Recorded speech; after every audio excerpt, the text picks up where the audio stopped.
Welcome back. 88% of the workforce at the Office of Management and Budget is on a list to convert from the civil service to the new Schedule F. President Trump's executive order says the government can fire Schedule F employees whenever it wants. Jessica Klement is Staff Vice President of Policy and Programs for the National Active and Retired Federal Employees Association. Jessie, welcome. It's good to see you again. I imagine there's a chill at OMB today after hearing this news. What's the implication for other agencies if almost everybody at OMB would move to Schedule F? That's an excellent question, Francis, and thank you so much for having me right after this news broke yesterday. If you're an everyday agency, you're probably watching OMB for guidance, right? This is what that agency does. And if its workforce, 88% of it is subject to this executive order, I can only imagine the pressure that politicals are feeling at other agencies to make sure this broad category is enforced. The piece of this that I don't understand is my understanding of the civil service has always been that it was codified in law.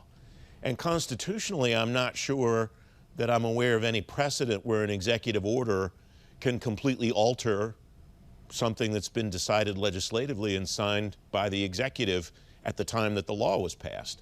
So I'm kind of mystified by this. If the number was 20%, maybe I could understand you're going to try to nibble around the edges. 88% to me, quite frankly, is kind of mind-blowing. Two pieces there, and I want to say up front that I am not a lawyer and have no legal authority to speak on this.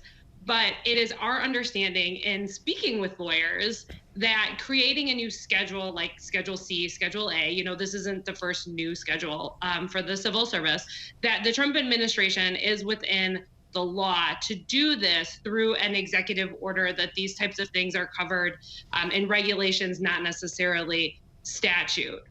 Taking the OMB piece of this, if you look at the makeup of that agency, a few hundred employees, according to the Real Clear Politics article, 425 of them subject to this executive order. That is a policy-making agency, right? It advises the president. So I'm not terribly surprised, but I did not expect it to be, say, 88%. Yeah, that number adds up to about 500 employees total. 425, I think it's like 483 is the exact number if you divide it out. But and again, I guess I go back to my first question, which is, I imagine there are a lot of employees at other agencies that are going, wait a minute, I do the same kind of advice, the same kind of work that Jessie just talked about at my agency. Is that going to be me next? Absolutely. I mean, I have anecdotal evidence of what's going on agencies. I haven't seen anything necessarily on paper, but I know people who have been told your position will be classified under Schedule F. There is a lot of fear in the workforce. If you, just taking OMB as an example, if all of those people are moved to Schedule F, and it doesn't have to wait until January 19th, we're talking about this January 19th deadline as if it's like the start date. It's not, it's the end date. That's a deadline. If you take 400 plus people at OMB, move them to Schedule F, decide they are not doing their job, and fire all of them, you have now just completely hamstrung the Biden administration, the presumptive Biden administration, from getting a budget to Congress in a timely manner. And even in an election year, in an inauguration year, that budget doesn't come early February the way it normally does. It's usually delayed. Now you're furthering that timetable. I appreciate your attention to detail, but I'm operating from this chair under the assumption that it's just a matter of timing when we acknowledge that Joe Biden will be the next president of the United States, Jessie. But thank you for your care. And that's where I wanted to go next. What does the timing of this mean? And you've addressed it to some degree, but is there anything that members of Congress can do? I imagine there are some probably high-ranking Republican members in both chambers that don't like this idea very much at all. Oh, I wish that was the case, Francis, and perhaps I have not done my job in getting the point across as to how serious this is to this two members of Congress. I think the OMB memo actually helps us in stressing the implications of this executive order.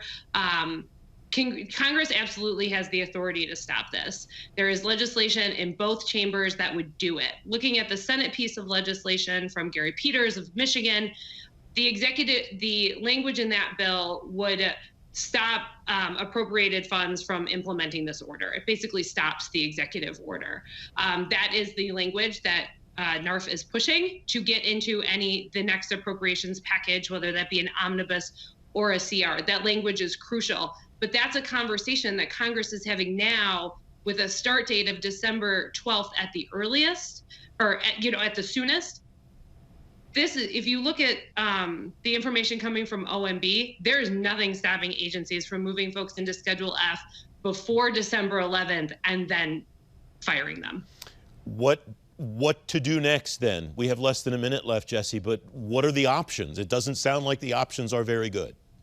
I am not terribly optimistic, which is something I say on your show way too often, right?